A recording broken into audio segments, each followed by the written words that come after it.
Welcome to the SHT podcast. This podcast is created by superhumans, for superhumans, and anyone else who wants to look, feel, and perform like a freaking badass.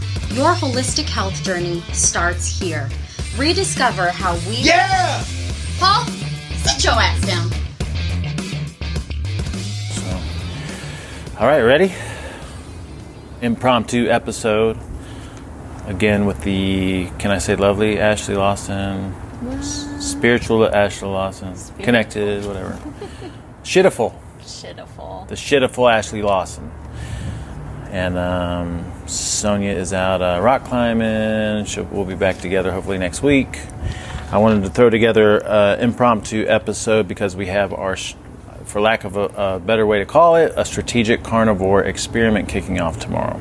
So I felt like it would be good to get on here and just give a little pre-teaser, I don't know, something about what we're trying to do with this whole thing. I feel like a lot of people are curious, but they're not exactly sure what we mean. Why do you feel like a lot of people are curious? Because you've been getting questions, or just what you've been paying attention to? Yeah, they kind of look at you a little interested, and then you mention it's an experiment, and they hear carnivore, and who knows, I know, that's why I say for lack of a better name, because carnivore sounds like we're just going to be eating meat, and that's really not what we're trying to do. Right. It's something very different. So you had brought you'd said someone went another direction. What was that you were saying earlier? I said let's make sure we bring that up. Oh, my sister. Oh yeah. Is it okay that you say that? Yeah. Okay. Too late. Well, yeah. We can always edit it out, but nah.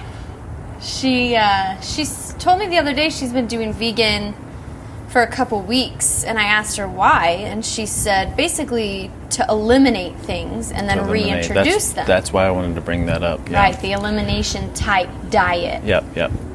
Well, elimination diets are really powerful, and elimination diets are basically you're trying to start from some kind of a ground zero, and then you can bring stuff back in and see how your body responds to it after being without it for a little bit. So they're really great. I think elimination diets are actually more accurate than allergy testing and stuff. So, but I feel like now, understanding what I know, that's doing it backwards. So if I eliminate meat and animal products and I start with plants tend to be the place where there's the most problems.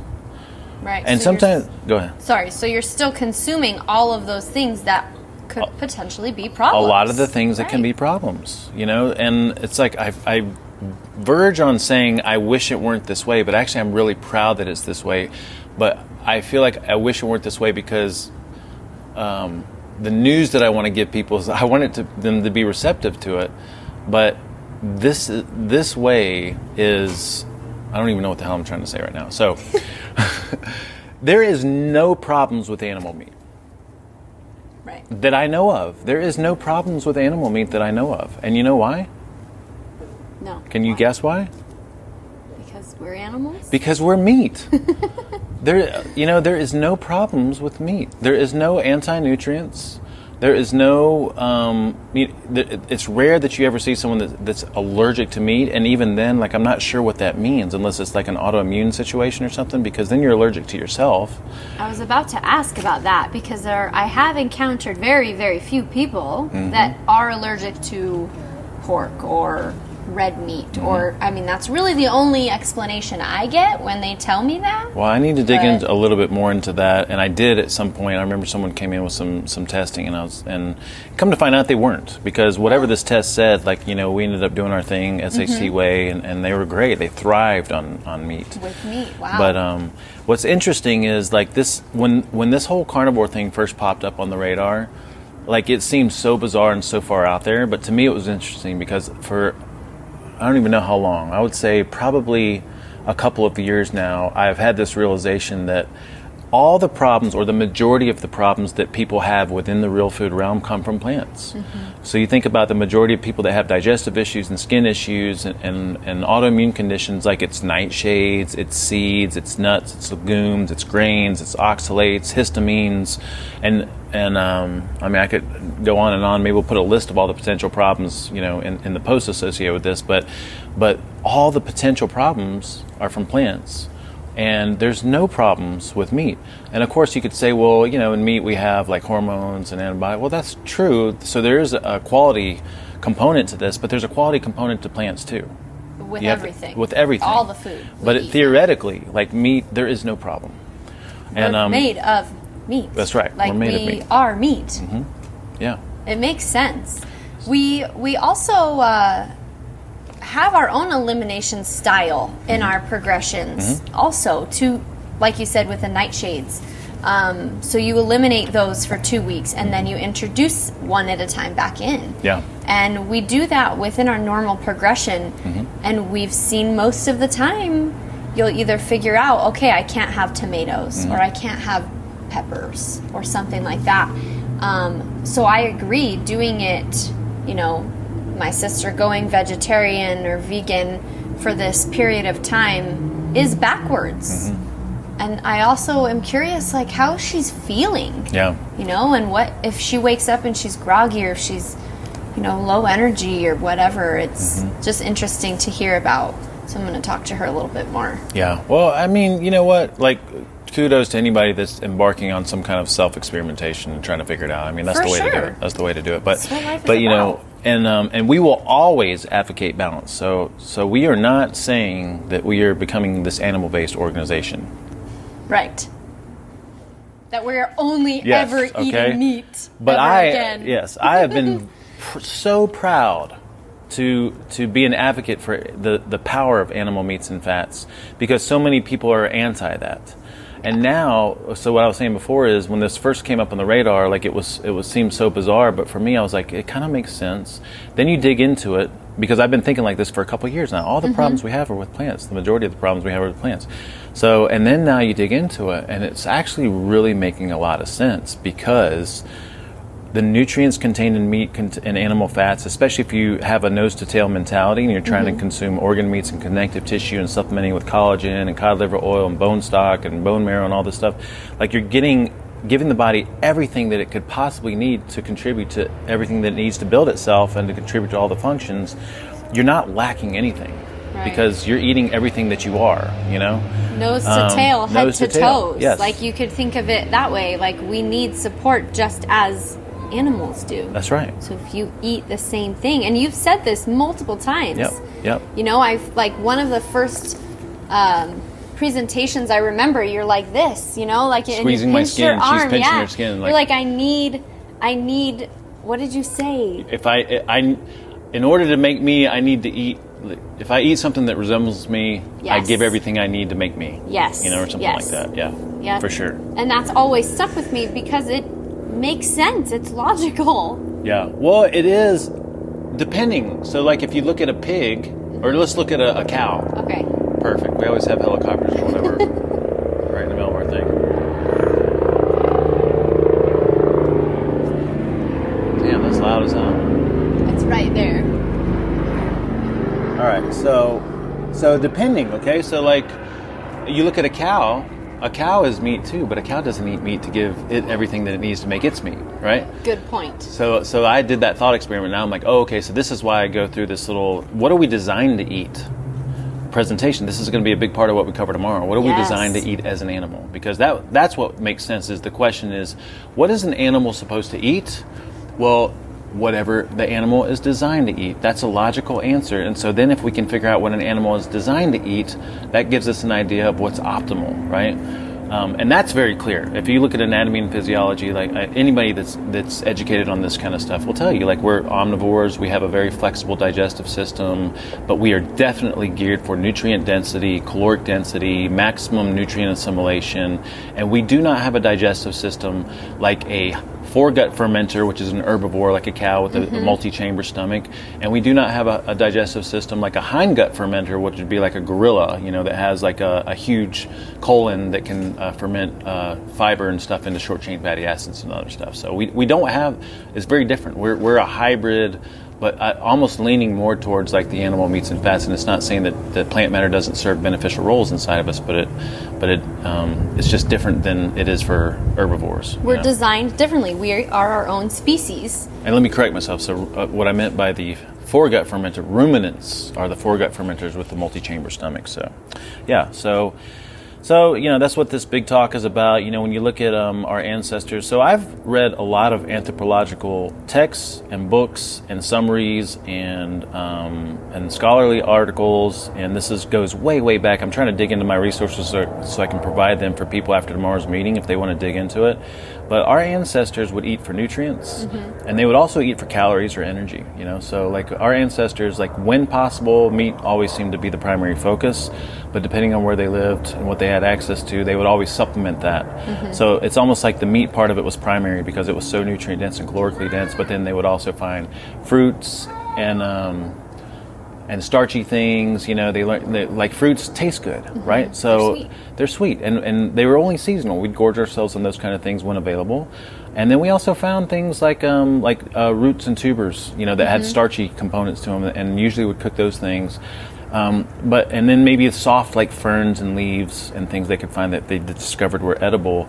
But you just don't see many of these populations eating freaking broccoli stalks or things that are super, super fibrous and difficult to digest unless they have to. That's the thing. Right. And now in this modern world that we're in, and we have access to anything we want all the time, we should go for the things that are going to make us feel the best. And that's the questions that we're trying to answer with this progression, is trying to figure out what's the priority of these different food groups, whatever you want to call our groups, like meats, fats, vegetables, greens, dairy, carbohydrates, and stuff like that. So once it is great in our modern world right now. Like you said, we have access to everything, but we still want to eat what we're designed for. So once we figure out what we're designed for, that's how you're going to, when you eat those things, you're going to feel the best. Yep. That's what you're literally designed to be eating, to be consuming. Yep. Yeah, I feel like what we're designed for, and we'll cover this in the meeting, is, again, it's very flexible. It's we're the ultimate omnivore. Like we're this ultimate creation that can pretty much survive on anything. But we don't want to just survive. We want to thrive. Right. So then the question is, what's the best within that realm? And so the experiment with this progression is, obviously calling it Strategic Carnivore, we're moving towards a heavy emphasis on animal meats and fats and superfoods and all that stuff. But we are supplementing that strategically with plant matter that we feel like, maybe our ancestors would gravitate towards, or maybe we would, based on certain things and benefits that we get from it. So, would you say the most beneficial, less problematic? That's right. Ooh. That's what we're going towards. Thank you. We want to eat the most beneficial vegetables, starches, all of that, while also being less, eating those with less, that are going to be less problematic for us. That's right, less toxins. Optimal. So when, years ago, I used to have this presentation where we talked about nutrients and toxins. So we want to maximize nutrients and minimize toxins. And then in our world, we want our bodies to create our own energy. Right. We call it self-sufficiency. You can think metabolic flexibility, fat burning, whatever. But yeah, you want to eat for maximum nutrients without or with minimal toxins. And so animal meats and fats give us maximum nutrient with little to no, except for the toxins that we get from this modern world and pollution and prescription drugs and hormone antibiotics. But then, when we eat plants, we may get some beneficial nutrients, but we also have to be careful of which plants those are, because depending on which plants they are and who we are by individuality, they could be packaged with a lot of anti-nutrients and things that tend to be problematic for a lot of people. So yeah, that's what we're doing with this. What else we want to cover as a pre-little, and then after this, obviously, maybe we'll go into a little bit more depth or cover some different info. What else would be good to cover here? Well, first of all, if you're going to do an animal carnivore, what did I call it? We have a new food pyramid. Yeah. But Armando said this is not a pyramid. It's not. What do you call it? It's a half triangle. It's a triangle. What do you call that? I don't know. Is it a right triangle or an isosceles? I don't know. A food right triangle instead of pyramid. So we're calling this flexible animal-based omnivore. So our priority for this progression is animal-based foods, but then we're also throwing in some other stuff because we want to live life. Coffee is, what are you laughing at? Yesterday when we were going back and forth with names. On the names, yeah. What were some of the names we were coming up with? Because carnivore sounds like it's just omnicarnivore. Omnicarny. And then we took it a little too far. Stretched it a little too far with bendy beasts. Oh yeah, that was great. Instead of flexible. Yeah. You said flexible carnivore. And you're like bendy. No, we're not talking about those little flexy bendy things. Beast. Yeah. That's cool. That's not bad, actually. Bendy beast. Omnibeast. Actually, I don't know. We have to come back to that. I actually like that. My vote's for bendy beast. Bendy beast. I is like not a bad it. deal. So yeah, so if someone's hearing this and has been hearing anything about carnivore, it's not just about eating steak. Like you really do want to be strategic over time. You really do want to think nose to tail, because just like anything else, if we focus on one thing too much, we can run into imbalances and problems. But if you can understand which things to be strategic about, hence strategic carnivore, as far as some superfoods and some things that we can use to balance this nose to tail idea without eating brains and eyeballs and testicles and stuff like that, then that's what we're trying to do. all of the body parts of the animal? Ideally, theoretically, you would be doing that. I mean, I'd be for it. I think like our ancestors did. You know? All of it. I mean, they totally did. Absolutely, yeah. The thought leaders in this realm, Dr. Paul Saladino, fucking amazing. Yeah. Sorry about that. Beep. And him and some of these diehards that are like in this, whatever they're calling it, carnivore world, yeah, they're eating like raw testicles, and raw brain. And, yeah. What else? So yeah, if you're embarking on that, you want to do it right. That's why we have this meeting. You want to do it right. And then I was saying before, long term, we're still always going to advocate balance, but we are going to emphasize what we feel like is going to make people feel the best. And I want people to open their minds up. You know what just really drives me nuts is this whole plant-based movement and everybody thinking that this is the solution. And it's not the solution. When people come from eating crap food to doing something that's plant-based and they feel better, it's not because they're not eating meat and fat, you know? It's because they've done something better. But there's a ton of people that do that and do the juicing and do all the nuts and seeds and stuff, and they are completely wrecked from it. And then you look at our people. 6 meals a day, and now they have blood sugar problems because they're constantly giving their body that sugar. Yep. I mean, that was me. The interesting thing is the vegetables are kind of going back to CCW and the conventional wisdom that we're told is this is what's being pushed right now. So if you have a brain of your own, maybe just ask yourself why. Yeah. You know, cool, you want to try it, great. Like we said, like experiment. This is an experiment. That's right. This is only an experiment. Is only an experiment. And by the way, we've done that with plants too. We've done a vegan-based detox experiment, which a lot of people responded well to. So I didn't want to interrupt you. I think the same thing. Like, just be open-minded. You know, why not? Give it a shot. Think in terms, and we're not, this is another thing, like I try to emphasize this with people. I'm not here to push an agenda. Like, I really am not. I'm just here to try to share as much as I can with people to help them feel amazing. And you know what? I feel the best I've ever felt in my entire life. And I owe a big part of that to animal foods. It is a huge part of what we're doing. And sometimes I verge on saying I wish it weren't that way, but I don't know why I say that, because I'm trying to be sensitive to people.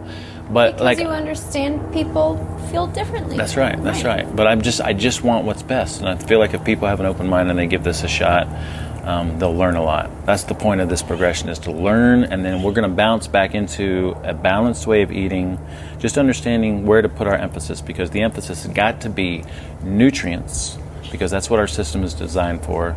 And we also want to focus on minimal toxins, which I'm glad you brought that up. So it's almost like we have three things: nutrients, minimal toxins, and then also teaching the body how to make its own energy through metabolic flexibility and fat burning. And if we can figure out a way to do that with each and every individual that we work with, they're going to look, feel, and perform amazing.